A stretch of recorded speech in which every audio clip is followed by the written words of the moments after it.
The world just handed America a $90 billion invoice, and most people have no idea it even arrived. Think about that number for a second. $90 billion.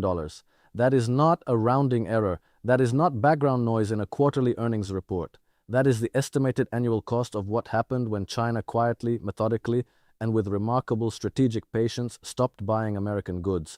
Not because China ran out of money, not because China suddenly found American products inferior, but because China made a calculated decision that the United States, through its own trade policy, had made it politically necessary and economically convenient to simply look elsewhere. And when the world's largest importer shifts its purchasing behavior away from you, the consequences do not announce themselves with a headline and a single news cycle. They settle into the economy slowly, like water finding its way through concrete. They show up in empty grain silos in Nebraska, in Boeing's order books, in the bank accounts of soybean farmers in Iowa who planted their crops, expecting a Chinese buyer that never came.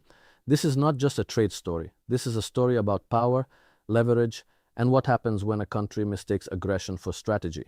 According to researchers at the Peterson Institute for International Economics, U.S. exports to China would have been nearly 60% higher in 2025, roughly $90 billion annually, without Trump's trade wars since 2017. Let that sink in for a moment. That $90 billion is not money China took from us. It is money America walked away from, or more precisely, money that was displaced, redirected, and ultimately handed to competitors who were more than happy to step into the vacuum. And this is the part of the story that the loudest voices in Washington seem completely unwilling to reckon with, honestly, because the math does not flatter the narrative.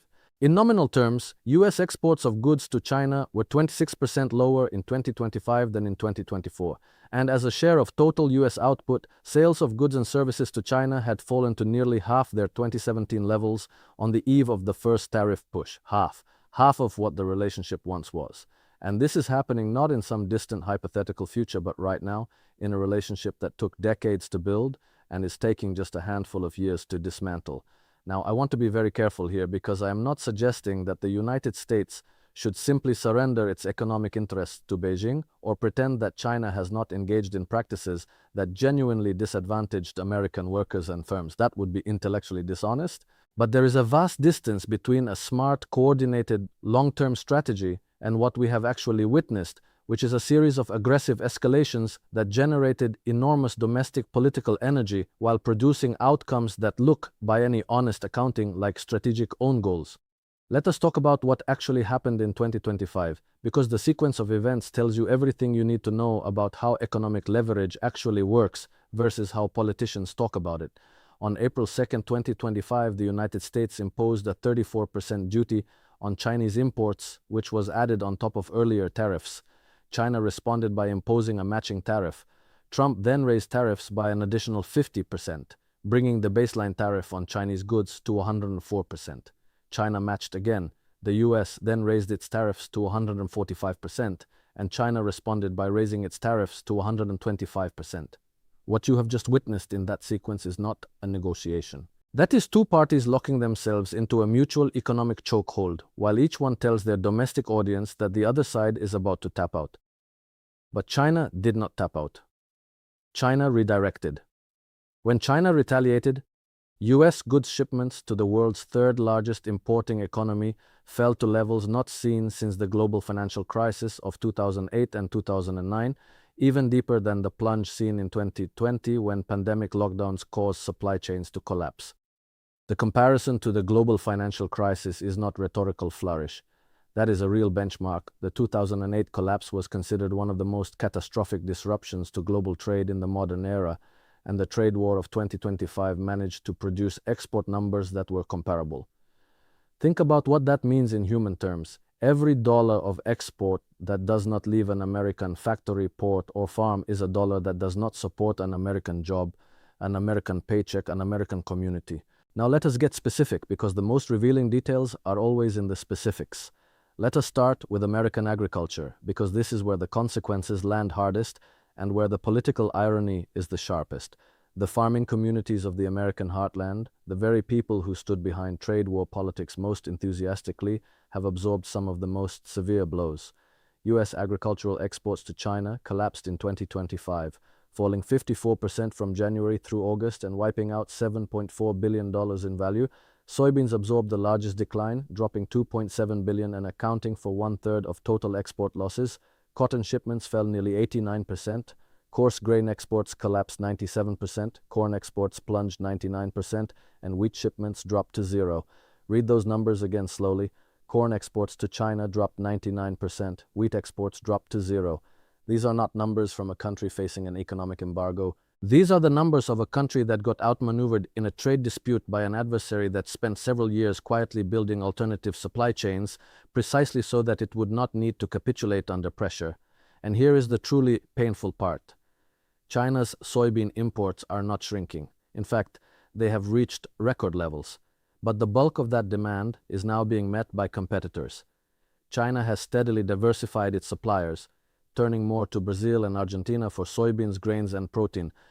China did not stop needing soybeans or beef or corn.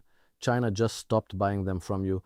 And while American farmers were waiting to be made whole by tariff leverage that never materialized, Brazilian and Argentine producers were signing long-term contracts and expanding their operations to meet Chinese demand. Monthly U.S. beef exports to China fell by more than 90% after China allowed the export licenses of hundreds of U.S. beef facilities to expire, effectively blocking them from selling to China. Most of those lost imports were replaced by Australian beef exports, which surged over the same period. Australia did not fire a single shot in this trade war. Australia simply showed up and took the business. This is the geopolitical shift that almost nobody in mainstream American media is willing to describe with full honesty. The trade war did not punish China in the way its architects imagined. It accelerated China's pre-existing strategy of supply chain diversification, gave Beijing political cover to redirect purchasing away from the United States towards strategic partners, and handed agricultural market share to South American producers who are now deeply embedded in Chinese supply chains. In 2012, China purchased more than $25 billion in U.S. farm products, nearly 20% of all U.S. agricultural exports. By 2018, sales had fallen to about $9 billion. While trade partially rebounded in 2020 and 2021 under the Phase 1 agreement, the recovery was temporary. Since then, China has steadily diversified its suppliers. The trajectory was already moving away from America. The trade war didn't reverse that trajectory. It floored the accelerator. And now let us move to something that gets even less attention than the agricultural story, because it involves a technology domain that cuts to the very heart of American military and economic power. I am talking about rare earth elements. If you do not know what rare earths are or why China's control over them matters, then you have found one of the most important blind spots in the entire geopolitical conversation happening in America right now. China is the leading refiner for a remarkable 19 out of 20 important strategic minerals, with an average market share of 70%, and this concentration has only intensified in recent years. These are not obscure industrial inputs. These are the materials that go into F-35 fighter jets, into electric vehicle motors, into the semiconductors that run modern weapon systems, into wind turbines and radar installations, and the smartphones in every American pocket. Rare earths are crucial for defense technologies including F-35 fighter jets, Virginia and Columbia-class submarines, Tomahawk missiles, radar systems, Predator unmanned aerial vehicles, and the Joint Direct Attack Munition series of smart bombs. So when China began weaponizing its dominance over this supply chain, it was not merely making an economic move, it was making a strategic one. On April 4, 2025, China's Ministry of Commerce introduced export restrictions on 7 rare earth elements in retaliation for President Trump's new tariffs on Chinese goods. And the consequences were immediate and tangible. As export volumes fell sharply in April and May, many car makers in the United States, Europe, and elsewhere struggled to obtain permanent magnets, with some forced to cut utilization rates or even temporarily shut down factories. U.S. manufacturers began shutting down production amid ongoing shortages, as China delayed the issuance of export licenses despite not formally abandoning a trade deal. Think about what that means.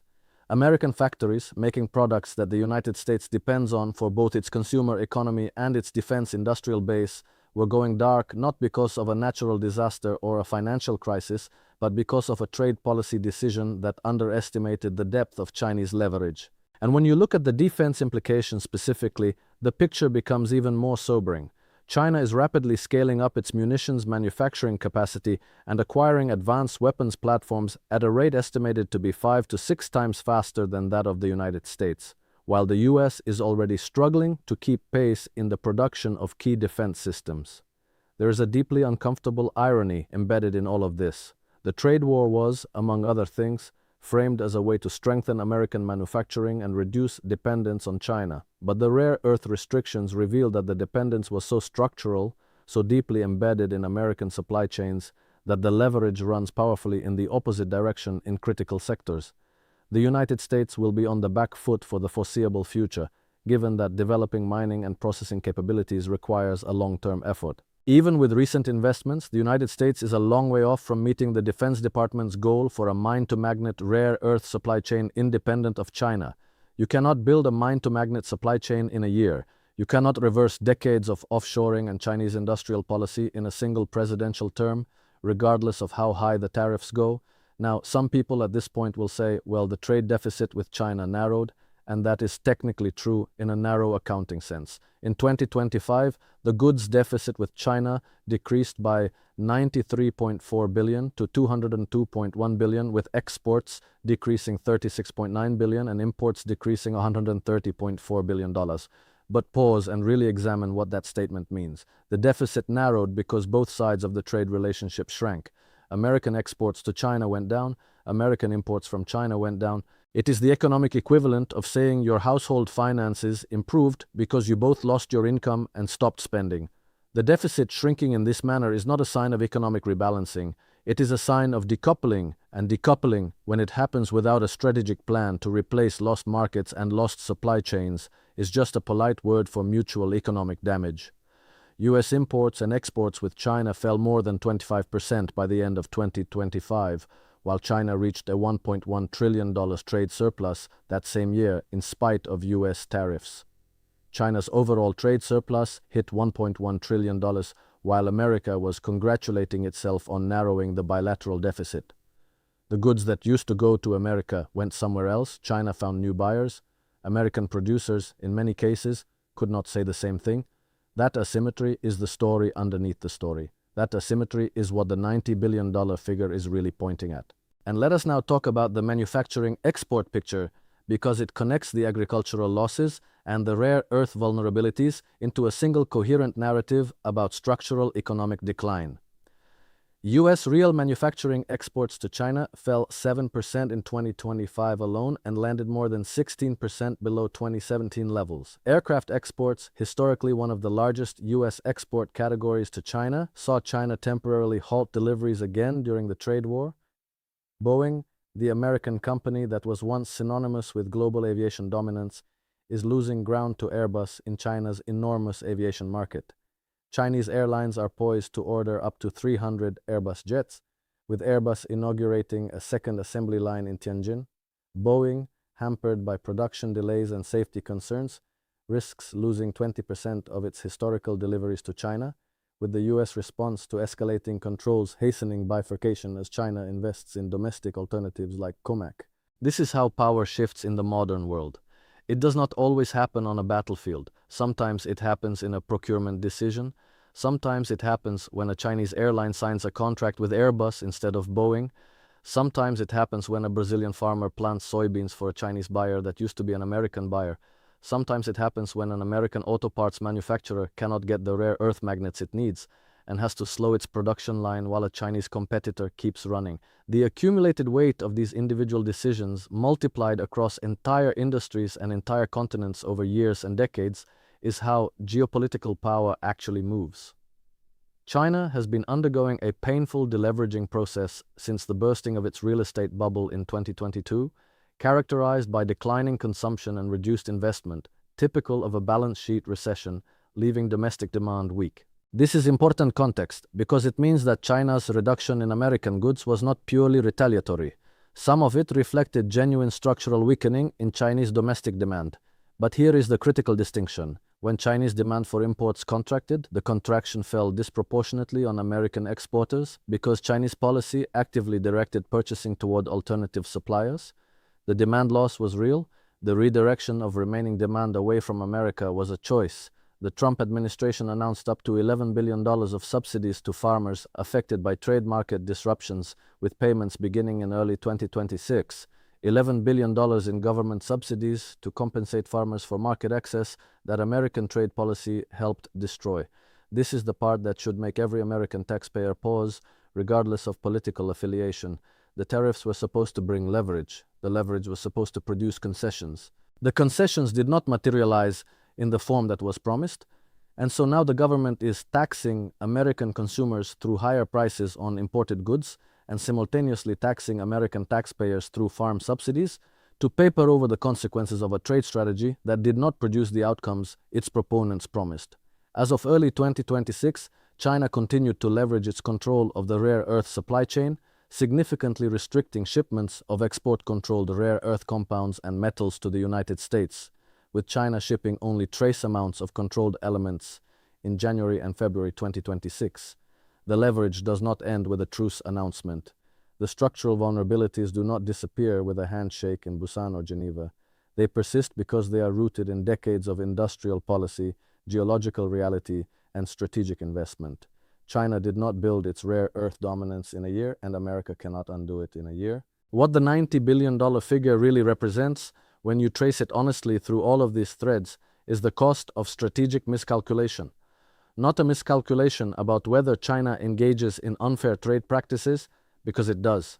Not a miscalculation about whether America should develop alternative supply chains and reduce structural dependencies, because it absolutely should.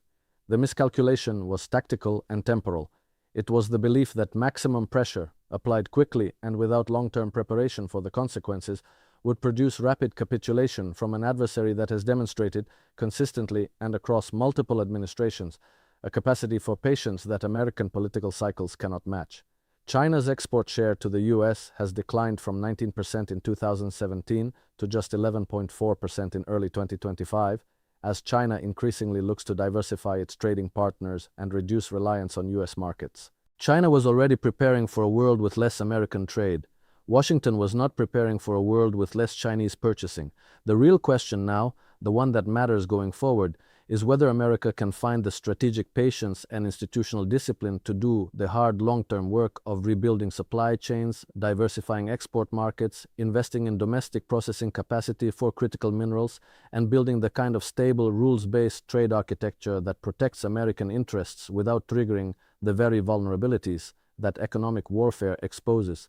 Because the $90 billion is not gone, it is sitting somewhere else. It is in Brazilian ports, in Australian feedlots, in Airbus assembly lines, in Chinese rare earth processing facilities that operate with almost no foreign competition. That money did not disappear from the global economy. It just left American hands. And getting it back, or building something better in its place, is going to require a kind of serious, patient, non-theatrical strategic thinking that the noise of daily politics makes extremely difficult to sustain